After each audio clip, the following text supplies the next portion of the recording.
slash 2. Today, what are we going to do? Can you read? We'll make dragon fruit milkshake. Okay, very good. So, what are the ingredients that we need? Number 1 is dragon fruit. Number 2 is this one is condensed milk. Okay, condensed milk. Then we have evaporated milk. And we have very good with ice. Now, listen. 1 cup. 1 cup. Listen and keep quiet. What do you call this one? What do you call this one? Huh? Look. Yes, we call it blender. This one, blender jar. All of this, we call it blender. Do you understand? So we will make, how? What is your question? Can you read?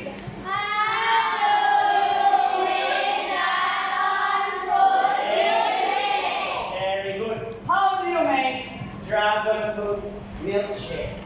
Can you read? 1, 2, 3, go. First, put the sliced dragon fruit in the blender jar. Next, pour the condensed milk and evaporated milk. Then add ice cubes in the blender jar. After that, mix them together.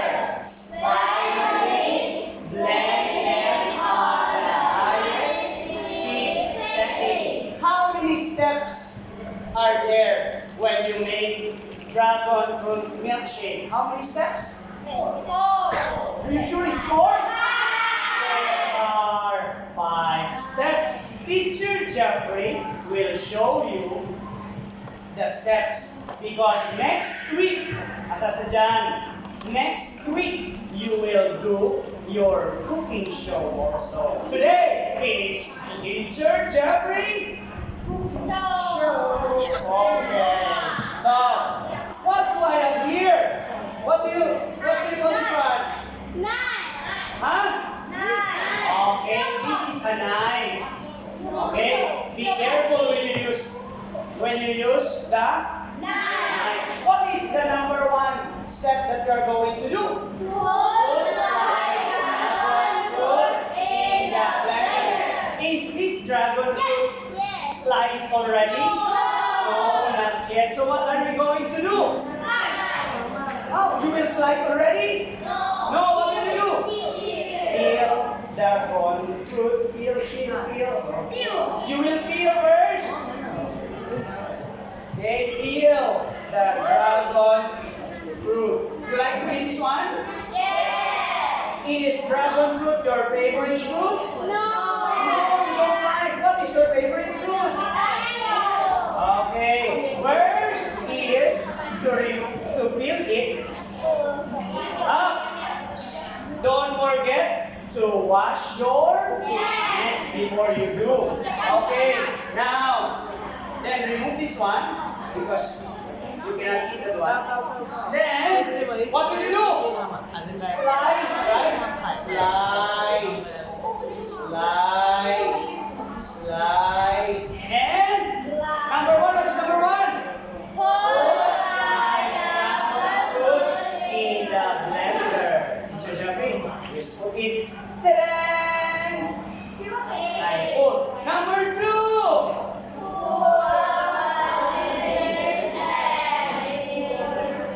Condensed milk and evaporated milk. Okay, this one is the evaporated milk. Yes, carnation. Okay, baby carnation will give us something like that.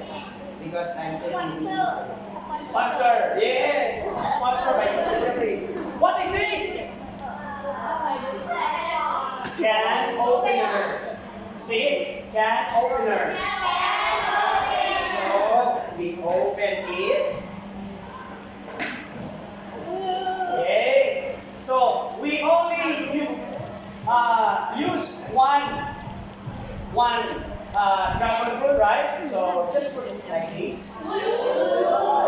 That is, it says four. This is four. Then, what else? What is this? Yes, milk. Okay. Yes. What is your question? What is the difference of content Yes. and emotion? Very good question. Look at the, I will show you the difference. Look at the difference of these two.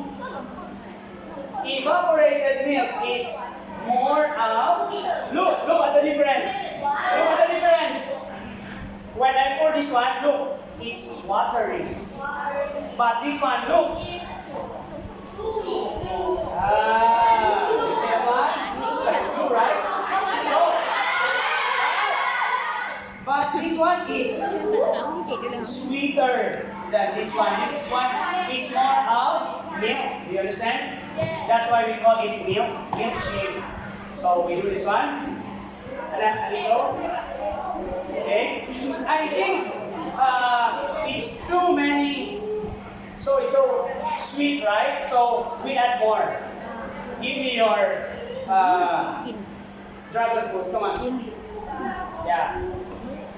What's dragon fruit? Who else? Come. Oh, very good. Put it here. Put your dragon fruit here. Yeah. Good job. Put it all. Okay. Never mind. Then, what else? Number 3. In the blender jar, we add it's okay, you need to put the water there so that it will be delicious.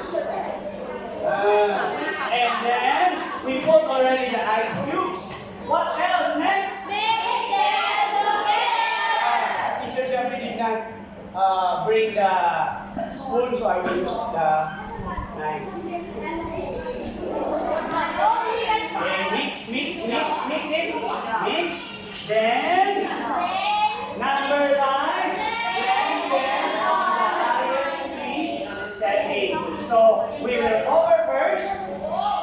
Over. Okay. Are you ready? What is the highest setting? Off, 1 or 2? Okay, turn on. What's happening? Turn on, speak English. Ready? Teacher Jerry, are you ready? Yes. Are you ready?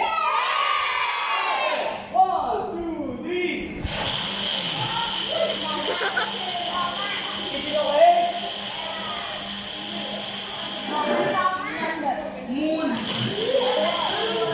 Okay, so because you have the dragon fruit, do you have a glass? No. Okay. Find a glass if you have. So this is the. What do you want this one? What is this? Dragon fruit milkshake. What are the ingredients?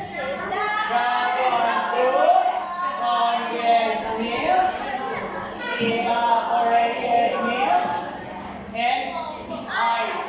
How do you make dragon fruit milkshake? Read. Dragon fruit pour the condensed evaporated milk. Then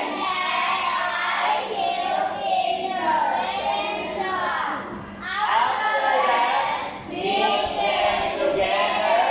Finally, blend them on the highest heat.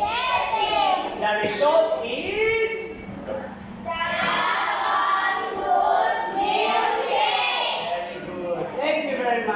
your hand.